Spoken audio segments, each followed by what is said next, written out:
What happens when a country music superstar walks onto a morning show set and gets blindsided by questions that cross every line imaginable? It only took 38 seconds for one host to turn what should have been a simple interview into television chaos that nobody saw coming.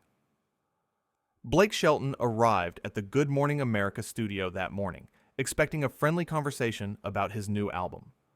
The lights were bright, the cameras were rolling, and the entire panel was seated and ready. Michael Strawn sat to the left, George Stephanopoulos in the middle, and Lara Spencer on the right. Blake walked out with his signature smile, waving to the studio audience as they cheered. He settled into the guest chair, adjusted his jacket, and prepared for what he thought would be another routine morning show appearance. "Blake Shelton, welcome back to Good Morning America," George said warmly. "Great to have you here." "Thanks for having me," Blake responded, his Oklahoma drawl coming through naturally. "Always good to be here with you all." "So let's talk about this new album," Michael jumped in. "You've been teasing it on social media, and your fans are going absolutely crazy.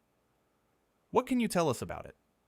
Blake leaned forward, clearly excited to discuss his music. "Well, it's been a labor of love. I've been working on these songs for about 2 years now, and I really feel like this is some of my best work. There's a lot of heart in this record, a lot of stories that I think people are going to connect with." "That's wonderful," George added.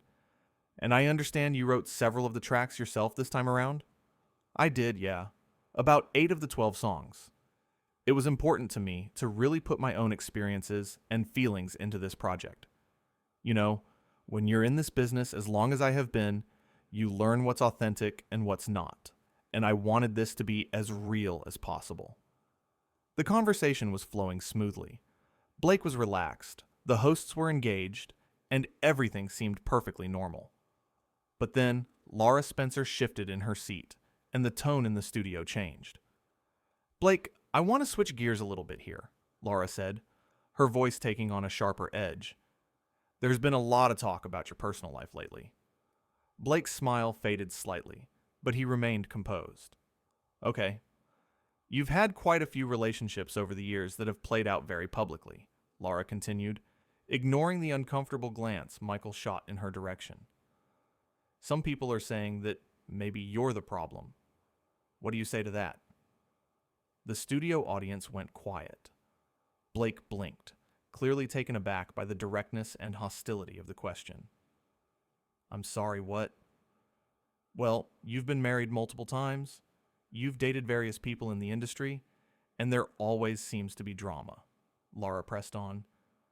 "Do you ever look at the common denominator and think maybe you're not easy to be with?" George cleared his throat loudly, trying to intervene. "Lara, I don't think that's really fair to—" "No, I think it's a valid question," Lara interrupted, waving George off. "Blake puts his life out there for everyone to see. He's on a reality show. He talks about his relationships in interviews. This is just a natural follow-up to that." Blake sat back in his chair, his jaw tightening. "First of all, I came here to talk about my music. Second of all, my personal relationships are exactly that. Personal. And third, I don't appreciate the insinuation that I'm somehow a bad person because I've been in relationships that didn't work out." "I didn't say you were a bad person," Lara replied with a condescending smile. "I'm just asking if you ever take responsibility for your part in things falling apart." "Lara, come on," Michael interjected, his voice firm. "This isn't what we planned to discuss today." "Michael, it's fine," Lara said dismissively. "Blake can handle a tough question. He's a big boy." Blake's face was now visibly flushed, his hands gripping the armrests of his chair. "You know what? This is completely out of line. I came here as a guest on your show, and you're sitting here basically accusing me of being a terrible partner based on— what exactly? Tabloid headlines?" "I'm basing it on facts," Lara shot back. "You've been divorced twice. Those are facts. You've had public breakups. Those are facts. I'm just asking you to address the facts." "The facts?" Blake's voice was rising now. The facts are that relationships are complicated. The facts are that sometimes things don't work out between two people. The facts are that it takes two people to make or break a relationship, not just one. And the facts are that you're sitting here trying to humiliate me on national television for no reason. George tried once more to steer the conversation. Blake, let's talk about the tour you have coming up. I know you're hitting some major cities, but Lara wasn't done. She leaned forward, her eyes locked on Blake. You know what I think? I think you like the attention.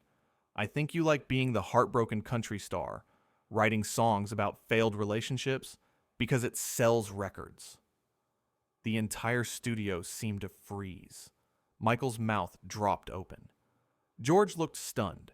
Even the camera operators seemed unsure whether to keep filming. Blake stood up abruptly, his microphone pack nearly pulling off his belt. Excuse me? Did you really just say that to me? I'm just being honest, Lara said, somehow managing to sound both proud and defensive. Isn't that what journalism is about? Asking the hard questions? Journalism? Blake laughed, but there was no humor in it. This isn't journalism. This is you being cruel for ratings. This is you attacking someone who came here in good faith. Blake, please sit down, George pleaded. We can move on from this. Let's talk about something else. Anything else. No, George, I don't think we can, Blake said, his voice steady now, but filled with controlled anger. Because what just happened here is exactly what's wrong with these kinds of shows. You invite someone on, you promise them a nice conversation about their work, about their art, about the things they've created, and then you ambush them with personal attacks disguised as questions. You blindside them with accusations about their character. It wasn't an ambush, Lara interjected sharply. You're being overly dramatic. Dramatic? Blake turned to face her fully. You just questioned whether I'm capable of being in a healthy relationship on national television, in front of millions of people, and you're calling me dramatic for having a reaction to that? Lara rolled her eyes dramatically. Oh, please, don't be so sensitive. If you can't handle a little criticism, maybe you shouldn't be in the public eye. Maybe you should think about that before you go on reality shows and put your life out there for everyone to see. There's a difference between being in the public eye and being your personal target, Blake responded. I signed up to be a musician. I signed up to be an entertainer. I didn't sign up to have my personal life dissected and judged by someone who doesn't know me, doesn't know the full story, and clearly doesn't care about the truth. A little criticism? Blake's voice grew louder. You just accused me of exploiting my own heartbreak for profit. You suggested that I'm incapable of maintaining a healthy relationship. And you did it with cameras rolling and millions of people watching. That's not criticism, Lara. That's character assassination. That's you making judgments about someone's entire life based on gossip and headlines. I'm making observations based on patterns, Lara corrected. And those patterns are concerning to a lot of people, not just me. What people? Blake demanded. Who are these people you're speaking for? Did they elect you to be their representative? Or are you just using the idea of some imaginary concerned public to justify your own mean-spirited questions? I speak for our viewers, Lara said confidently. Our viewers want to know these things. They want answers. Your viewers want to see good interviews, Michael countered, his voice growing stronger. They want to see interesting conversations. They don't want to see you attack someone. I'm not attacking anyone, Lara insisted, her voice rising defensively. I'm asking questions that other people are afraid to ask. That's what makes me good at my job. Michael stood up now too, positioning himself slightly between Blake and Lara. Blake, man, I apologize. This got way out of hand. This isn't what any of us expected or wanted. You're apologizing? Lara snapped at Michael. For what? For me doing my job? For me asking the questions that need to be asked? Your job isn't to tear people down, Michael responded, his voice firm. Your job is to interview them with respect. Your job is to make people feel comfortable enough to open up and have real conversations, not to make them feel like they're on trial. Maybe some people need to be put on trial, Lara shot back. Maybe some people need to be held accountable for their patterns of behavior. And you've appointed yourself judge and jury? Blake asked incredulously. You don't know me. You don't know my life. You don't know what I've been through or what any of my past partners have been through. You're making massive assumptions based on incomplete information, and then you're presenting those assumptions as facts. I'm presenting questions, Lara corrected. Big difference. No, you're presenting accusations framed as questions, Blake clarified. There's a huge difference. If you had asked me about how I've grown from past relationships, that's a question. If you had asked me what I've learned about myself, that's a question. But what you did was suggest that I'm fundamentally flawed, and then you asked me to defend myself against that suggestion. Respect has to be earned, Lara retorted. And maybe if Blake here actually took some accountability for his actions instead of playing the victim, we wouldn't be having this conversation. Maybe if he owned up to his part in these failed relationships instead of writing sad songs about them, people would respect him more. Writing sad songs? Blake's voice was filled with disbelief. That's what you think I do? I write about real experiences, real emotions, real life. That's what artists do. That's what musicians have done for centuries. But somehow when I do it, you turn it into evidence of character flaws? I'm saying there's a pattern, Lara pressed, and patterns don't lie. Patterns can be misleading when you don't have the full context, George interjected, trying once again to mediate. Lara, I think we need to recognize that this line of questioning has clearly upset our guest, and maybe we should... Maybe we should what, George? Lara interrupted. Coddle him? Pretend like these aren't valid topics of discussion? He's a public figure. His relationships have been public. This is fair game. It's not fair game when you're being cruel about it, Michael said firmly. There's a way to ask about someone's personal life that's respectful and thoughtful. This wasn't it. That was the breaking point. Blake pulled the microphone pack completely off and set it on the chair. I'm done. I'm not doing this. Blake, wait, George said, standing up as well. Let's just take a breath here. We can... No, George, Blake interrupted, his voice calmer now, but resolute. I appreciate you trying to mediate, but this is beyond saving. Lara clearly had an agenda coming into this, and I'm not going to sit here and be her punching bag. So you're just going to run away? Lara challenged. That's mature. That's really mature. Can't handle a tough interview, so you just walk off set. Very professional. Blake turned to face her directly, and when he spoke, his voice was measured, but carried unmistakable weight. I'm not running away. I'm choosing not to engage with someone who has no interest in having a respectful conversation. There's a difference. A big difference. Running away would be if I left because you asked me something difficult. I'm leaving because you're being deliberately hurtful and seem to be enjoying it. I'm not being hurtful, Lara protested. I'm being honest. Honest? Blake let out a short laugh. You think honesty and cruelty are the same thing? You think that just because you phrase something as a question, it stops being an attack? That's not honesty, Lara. That's just mean-spirited behavior with a thin disguise. Blake, please, Michael said.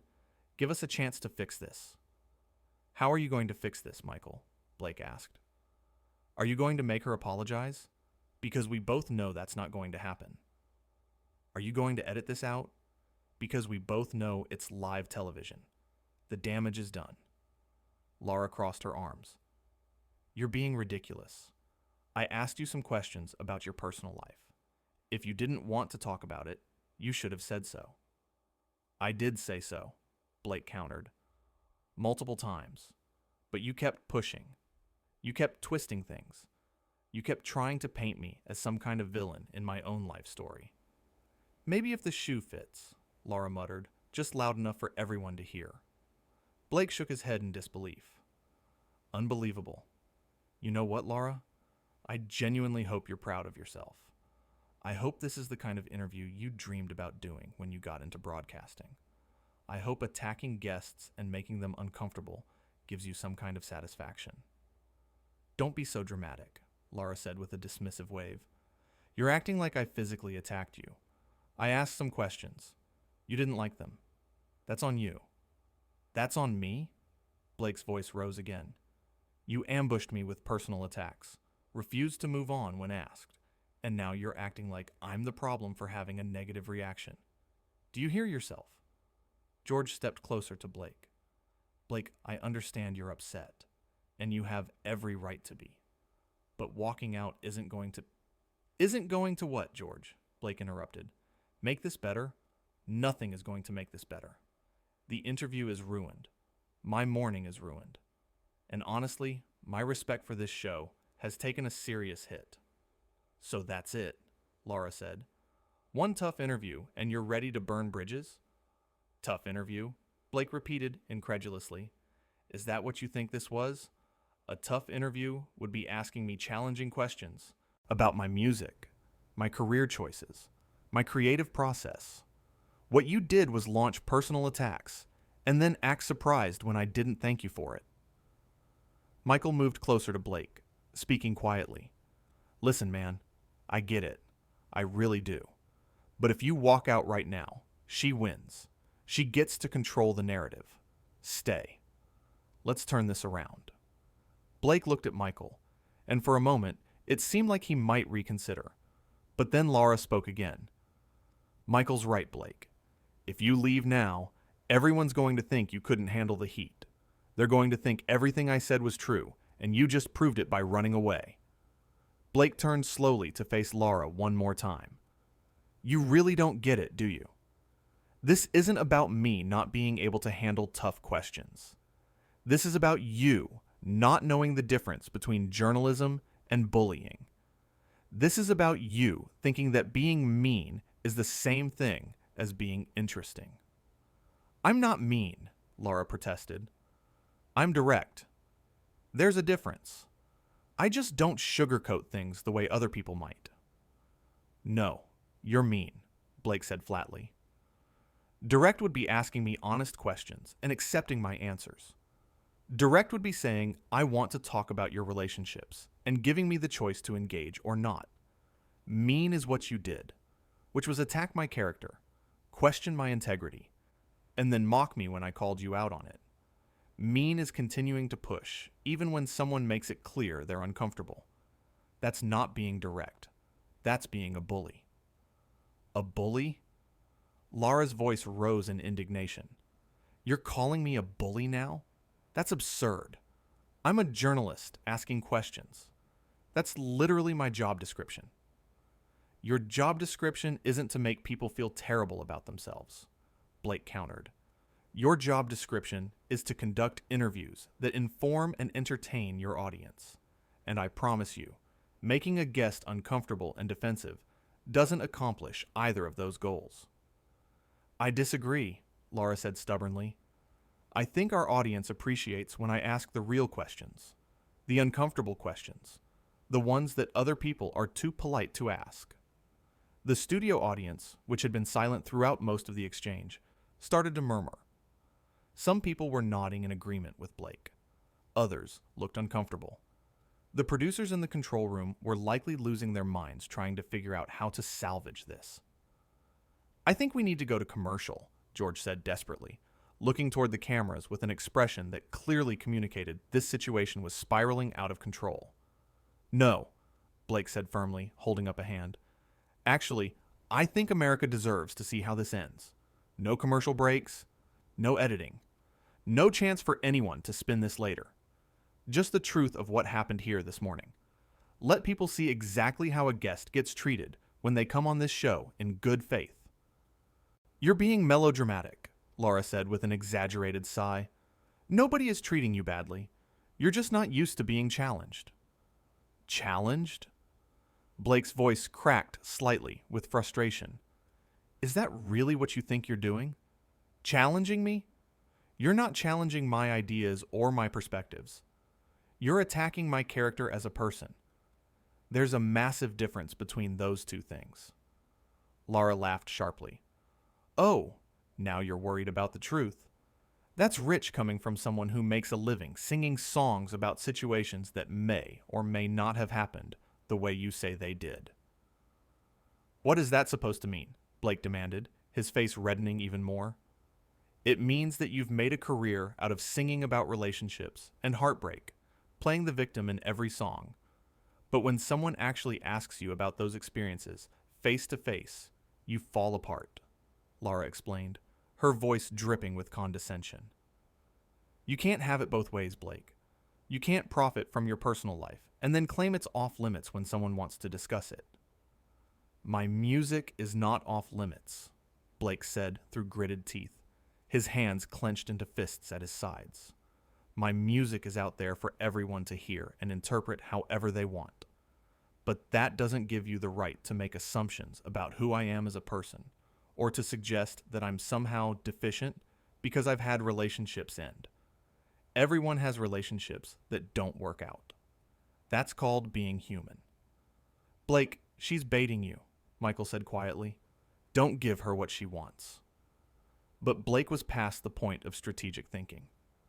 You know what the worst part of this is? I actually used to respect this show. I used to think Good Morning America was one of the good ones. One of the places where guests could come and have real, meaningful conversations. But this is trash television disguised as news. Okay, now you're out of line, Lara said, her voice rising. You can be mad at me all you want, but don't insult the show. Why not? Blake shot back. You just spent the last several minutes insulting me. Turnabout is fair play, right? George put his hand on Blake's shoulder. Blake, I'm asking you as a friend. Please don't leave like this. Let's take a break, regroup, and come back with a fresh start. Blake looked at George, and the anger in his face softened slightly. George, I appreciate what you're trying to do. I really do. But there's no coming back from this. Lara made sure of that. So I'm the villain now? Lara said mockingly. Poor Blake Shelton, attacked by the mean lady on the morning show. Give me a break. You are the villain, Lara, Blake said simply. In this situation, at this moment, you absolutely are. You had a choice to be kind, to be professional, to treat me with basic human decency, and you chose not to. That's on you. Michael stepped between them again. All right, that's enough. Both of you. Blake, I think it's best if you go. Lara, I think you need to take a minute and think about what just happened here. I don't need to think about anything, Lara said defiantly. I asked legitimate questions, and he couldn't handle it. Blake started walking toward the exit, then stopped and turned back one more time. You know what, Lara? I hope you watch this back later. I hope you see yourself the way America is seeing you right now, and I hope it makes you think twice before you treat another guest this way. Is that a threat? Lara asked. It's not a threat, Blake said wearily. It's just, I don't know what it is. Maybe it's hope that you'll do better next time. But honestly, I'm not holding my breath. George made one last attempt. Blake, please, 5 minutes. Just give us 5 minutes to figure this out. Blake shook his head. I'm sorry, George, but I can't. Every second I stay here is another second validating this behavior. And I won't do that. This is unbelievable, Lara muttered. He comes on our show. He doesn't like my questions. And now he's storming off like a child. Blake stopped in his tracks. For a moment, it looked like he might come back and continue the argument. But instead, he took a deep breath and spoke calmly. Lara, I'm walking away because I'm an adult who knows when a situation is no longer productive. That's not childish. That's mature. Maybe you should try it sometime. And with that, Blake Shelton walked off the Good Morning America set, leaving behind 3 stunned hosts, a confused studio audience, and what would undoubtedly become one of the most talked about morning show moments in television history. The cameras continued to roll as Michael and George stood in awkward silence. Lara sat in her chair, arms still crossed, a defiant look on her face. The studio audience didn't know whether to applaud or stay silent. The producers were undoubtedly scrambling to figure out how to fill the remaining time. "Well," George finally said, his voice strained, "I think we should probably go to commercial now." But before they could cut away, Lara leaned forward to speak into her microphone one more time. "For those just joining us, Blake Shelton just walked off our set because he didn't like the questions I asked him." Michael turned to her, his face showing clear frustration. "Lara, maybe now's not the time to—" "No, I think now is exactly the time," Lara interrupted. "We can't just pretend that didn't happen. Blake Shelton came on our show, got asked some direct questions about his personal life, and decided he couldn't handle it. That's what happened." George shook his head. "That's not exactly an accurate representation of what just transpired here." "Oh, really?" Lara challenged. "Then what would you call it, George?" "I would call it a guest being pushed too far with inappropriate questions, and then being mocked when he expressed discomfort with those questions," George responded, his voice firm. The tension between the hosts was now palpable. This wasn't just about Blake anymore. This was about the fundamental disagreement between the panel members about what had just occurred. Michael jumped in. "Look, we're all colleagues here.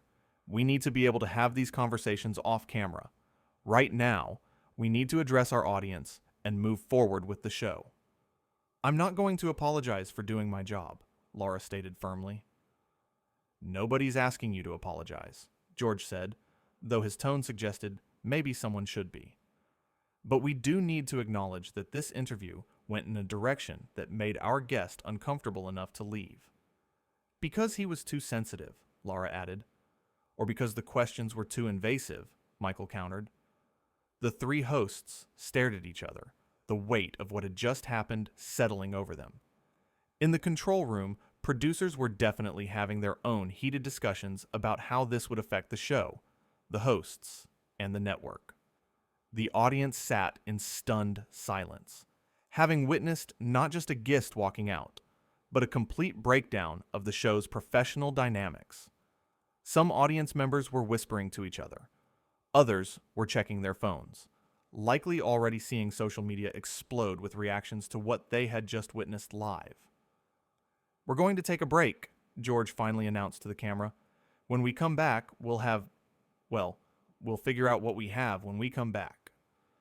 As the show cut to commercial, the reality of what had just occurred began to sink in. A routine celebrity interview had devolved into a public confrontation that exposed not just tensions between a host and guest, but fundamental disagreements about journalistic ethics, personal boundaries, and professional conduct. Blake Shelton was somewhere in the building, probably already on the phone with his manager or publicist. Lara Spencer was still sitting in her chair, maintaining her defensive posture. Michael Strawn looked exhausted. George Stephanopoulos looked concerned about the fallout this would create, and millions of viewers at home had just witnessed it all unfold in real time, unable to look away from the train wreck of what was supposed to be a simple morning show interview about a new album.